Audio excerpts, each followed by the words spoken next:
You know that feeling when you look around at your life and think, yeah, I'm doing pretty well? Not rich, not flashy, just solid, responsible. Like you're moving in the right direction. That feeling is real. And for most people, it's also the exact moment the trap closes. Here's what I mean. Let me tell you about four people. Robert is 68. He worked hard his entire life, bought a beautiful home in the suburbs back in the 1980s, raised a family, and by every external measure looked like he had it figured out.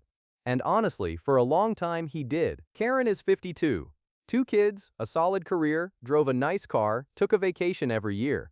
If you saw her life on paper, you'd think she was absolutely killing it. Then there's Marcus, 38, student loans, a housing market that kept moving away from him, friends buying houses he couldn't touch, and weekends at brunch and weekend trips because, well, what else was he saving for? And finally, there's Zoe. She's 24.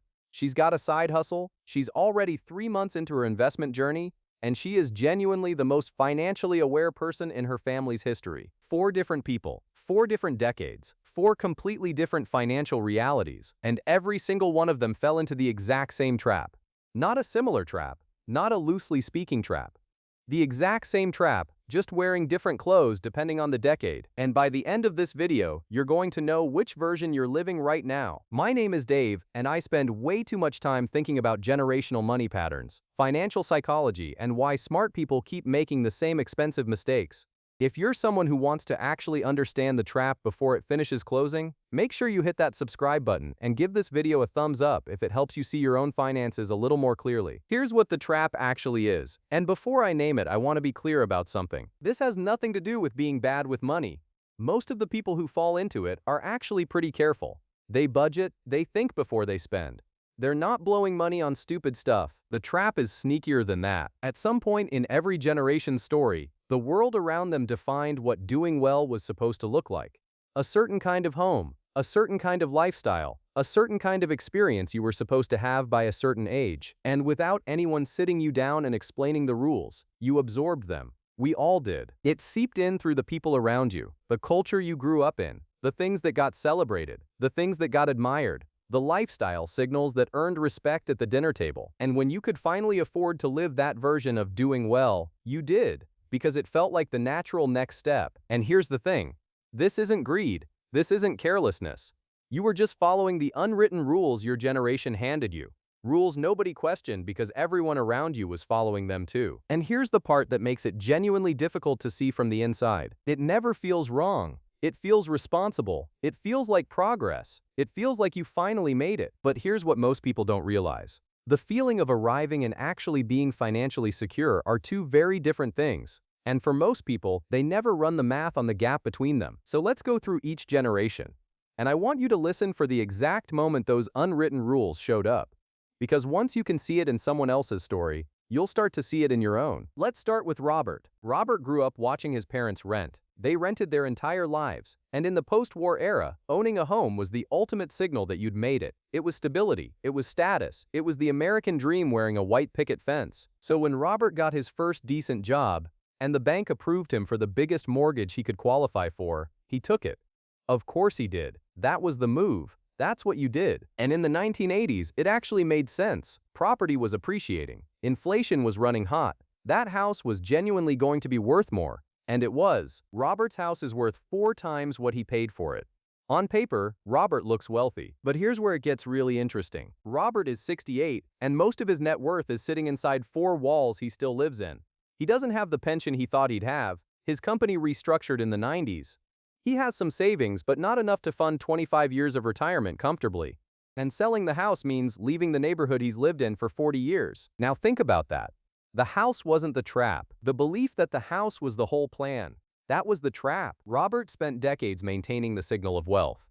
The house, the garden, the additions, the upgrades, while underfunding everything else.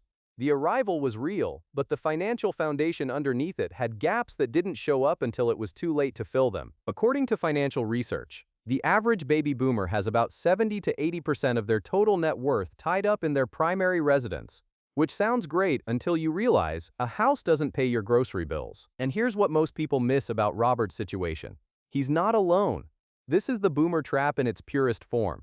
Bet everything on real estate, call it a retirement plan. and discover the gap when retirement is already here. Now let's talk about Karen. Karen's trap was quieter, and in some ways it was more insidious, because it didn't feel like one big decision. It felt like 100 small, perfectly reasonable ones. Gen X came of age during the rise of the dual-income household. They watched their parents' generation and thought, we'll do better, we'll earn more, we'll have more. And they were right on both counts. But here's what happened. Every time Karen got a raise, and she got several, her life expanded to match it. Got a promotion at 32, upgraded the car, hit six figures at 38, moved to a bigger house, kids hit high school, added the annual vacation to somewhere nice. Each individual decision made complete sense. She could afford it. She earned it. She deserved it. This is called lifestyle creep. And it is the boomer trap wearing a blazer and a 401k contribution. The problem isn't that Karen spent money. The problem is that her expenses grew at almost exactly the same rate as her income. So despite earning more than either of her parents ever did, her actual savings rate barely moved. The gap between what came in and what went out stayed almost identical, just at a higher number with a nicer car in the driveway. Think about it this way. If you earn $60,000 and save 8%, you're putting away $4,800 a year. Then you get a raise to $90,000 and you upgrade your lifestyle, and you're still saving 8%. Now you're putting away $7,200. You feel like you're doing better. You are doing better. But your lifestyle has also inflated by $24,000 a year in expenses. The savings rate didn't move. The wealth gap between you and your income didn't close. It just got more expensive to maintain. At 52, Karen looks financially successful. And in some ways she is. She has equity, she has assets. But she's also 10 years from retirement. And the math is tighter than it should be for someone who's been earning well for 20 years. Real talk. Which generation's trap do you recognize most in your own life right now? Boomer, Gen X, Millennial, or Gen Z? Drop your answer in the comments. I want to see which one lands hardest. The arrival signal for Gen X was lifestyle, nice things, nice experiences, a life that looked like success. And they delivered that signal every single month on a direct debit. Now Marcus, and look, if you're a millennial watching this, I need you to hear me say something first. The system genuinely moved against your generation in ways that were not your fault. The 2008 financial crisis wiped out the early careers of an entire cohort of people right at the moment they were supposed to be building their foundation. Housing prices ran ahead of wage growth. Student loan balances exploded. The economic deck was stacked in ways that older generations didn't face at the same scale. That's real, and it matters. But here's the trap millennials walked into. And it makes complete sense given everything they'd been through. When you can't afford the things that used to signal arrival, the house, the pension, real equity, you start spending on the things you can afford. And for millennials, that meant experiences, travel, restaurants, concerts, streaming subscriptions, premium convenience, anything that felt like living. And the culture fully backed this move. Spend on experiences, not things. You can't take money to the grave. Live your life. Every lifestyle brand, every think piece, every social media caption was telling millennials that this was actually the enlightened approach to money, that the older generations had it wrong. That experiences were the real wealth. It's actually, let me put it this way. It was beautiful marketing for a financial trap. Marcus spent his late 20s and early 30s collecting memories, and genuinely beautiful ones. Nobody's taking that away. But at 38, he has very little invested, no property, and a low-grade financial anxiety that he manages by booking the next trip. The trap here wasn't spending on experiences. The trap was using experiences as a substitute for building assets, and having an entire cultural movement tell him that was actually wisdom. According to a 2023 report, the median millennial household net worth is still significantly behind where Gen X was at the same age, even accounting for income differences. And the number one factor researchers point to isn't income, it's the savings and investment rate. How much stayed in, not how much came in. The arrival signal for millennials became the lived life, the full passport, the story. And it was marketed to them so effectively that many didn't notice it was still just a costume, a different one, but serving the same function. And here's the kicker. The costume is the trap. Every generation just gets a new version of the outfit. Now let's talk about Zoe. And Zoe is actually the most interesting case. Gen Z is the most financially literate generation in American history. They grew up watching finance content. They know what an index fund is at 19. They talk about compound interest like it's casual conversation at the lunch table. You'd think they'd be the first generation to fully escape this pattern. Not quite. Gen Z's version of the trap is the most visible one ever created because it lives entirely online. The arrival signal for Gen Z isn't a house or a lifestyle or a stamp-filled passport, it's an aesthetic. It's the tech setup, the apartment that looks good on camera, the brands that communicate, I have taste, I have money, I have arrived, to an audience that keeps growing. And the cruel twist? Gen Z is doing this while simultaneously investing. Zoe has a brokerage account. She puts $50 a month in. She's proud of it. She should be. That's a real start. But she's also spending $200 a month on things whose primary function is how they look on her feed. Here's a better way to think about it. She's investing $600 a year and spending $2,400 a year performing wealth. That ratio is the trap showing its face. The trap for Gen Z isn't ignorance, it's performance. They know the right language, but sometimes they use it to perform wealth rather than build it. Posting about investing while the actual numbers stay small. Talking about financial freedom while the spending habits quietly contradict it. Zoe isn't doomed, not even close. She's 24 and she's already ahead of where Marcus was at 24. But the trap is there, set and waiting, wearing a ring light and a carefully curated background. Here's what's wild when you zoom out and look at all four of them at once. Robert sacrificed liquidity for real estate status. Karen sacrificed savings rate for lifestyle status. Marcus sacrificed asset accumulation for experience status. Zoe is sacrificing investment velocity for aesthetic status. Different objects, different decades, same mechanism. Think about it this way. Every generation gets handed a costume that represents doing well.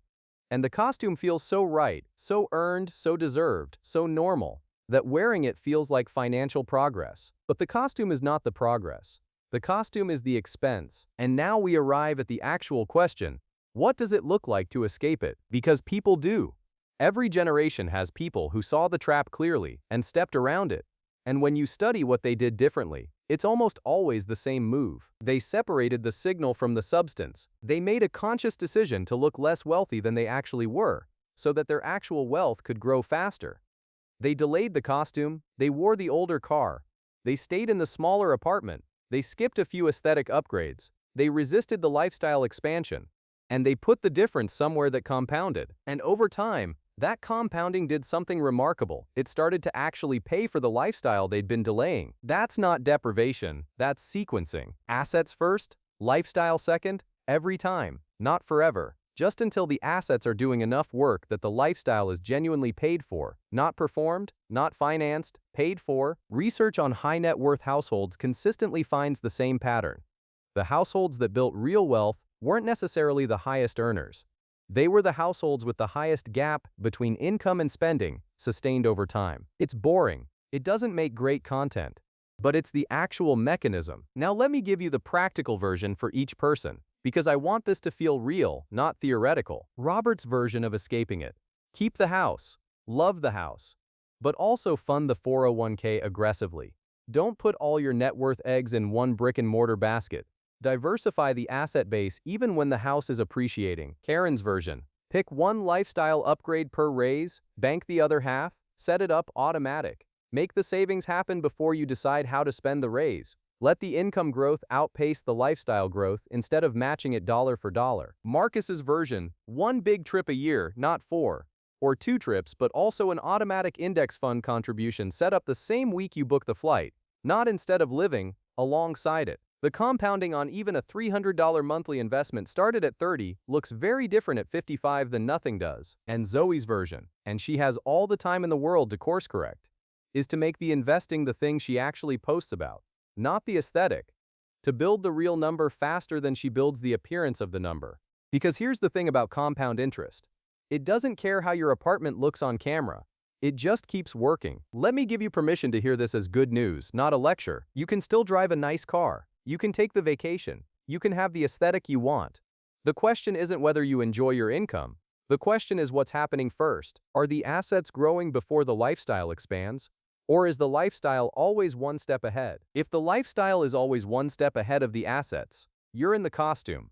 Full stop. Here's what I want you to do. This week, not someday, this week. Pull up your actual numbers, not your income, your savings rate, the gap between what comes in and what stays in as a percentage. If that number hasn't moved in the last 3 years despite income growth, you now know exactly which trap you're in. And knowing is the first move out. The real game isn't how much you earn, it's how much of what you earn builds something that earns without you. That's the thing Karen's raise should have done. That's what Robert's house equity could have seeded. That's what Marcus's experiences could have coexisted with. That's what Zoe's ring light shouldn't cost more than her brokerage contribution. Sound familiar? 4 people. 4 decades, 1 trap.